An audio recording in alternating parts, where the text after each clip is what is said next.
नाही. रायगड बघितलाय? किती लोकांनी बघितला? हात वरती करा. एवढ्याच लोकांनी हात खाली करा.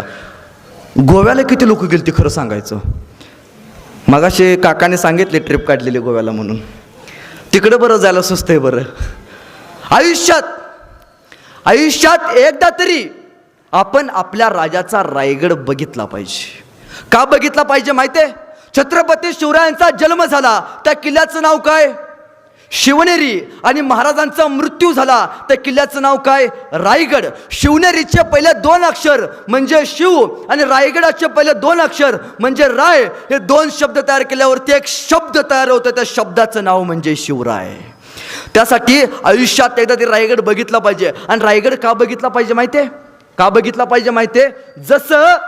जसं मुस्लिम धर्माचं, मी कुठल्या समाजावरती टीका करत नाही बरं का, जसं मुस्लिम धर्माचं हजला गेल्याशिवाय आयुष्याचा अर्थ पूर्ण होत नाही, तसं प्रत्येक मराठ्याचं आणि प्रत्येक मराठी माणसाचं रायगडला गेल्याशिवाय आयुष्याचा अर्थ पूर्ण होत नाही. ट्रिपच्या सुट्टीत महाबळेश्वरला जरूर जा.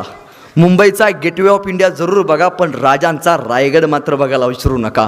रायगड कशासाठी बघायचा? अजून एक गोष्ट तुम्हाला सांगतो. रायगडावरती कधी गेलात तर होळीच्या माळावरती उभारलात तर तुम्हाला लांबून एक मंदिर बघायला मिळतं. ते जगदीश्वराचं मंदिर आहे.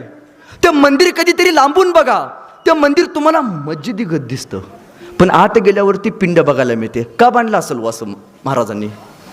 लांबनं बघितल्यावरती तुम्हाला मस्जिद दिसते आणि आत गेल्यावरती पिंड बघायला मिळते. याचं कारण तुम्हाला माहिती आहे? महाराजांची दूरदृष्टी बघा.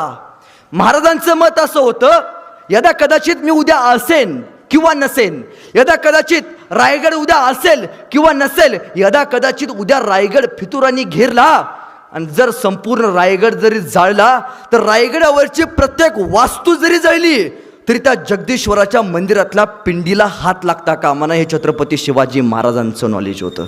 तुम्हाला माहिती आहे, जुल्फी खानानं पहिल्यांदा रायगड जाळला. संपूर्ण रायगड जळत होता. इंग्रजांनी दुसऱ्यांदा रायगड जाळला. संपूर्ण रायगड जळत होता. आयुष्यात 2दा रायगड जाळला. दोन्ही वेळी संपूर्ण रायगड जळत होता, पण रायगडाच्या त्या महादेवाच्या मंदिरातल्या पिंडीला हात लागला नव्हता. याचं कारण फक्त छत्रपती शिवाजी महाराज आहेत.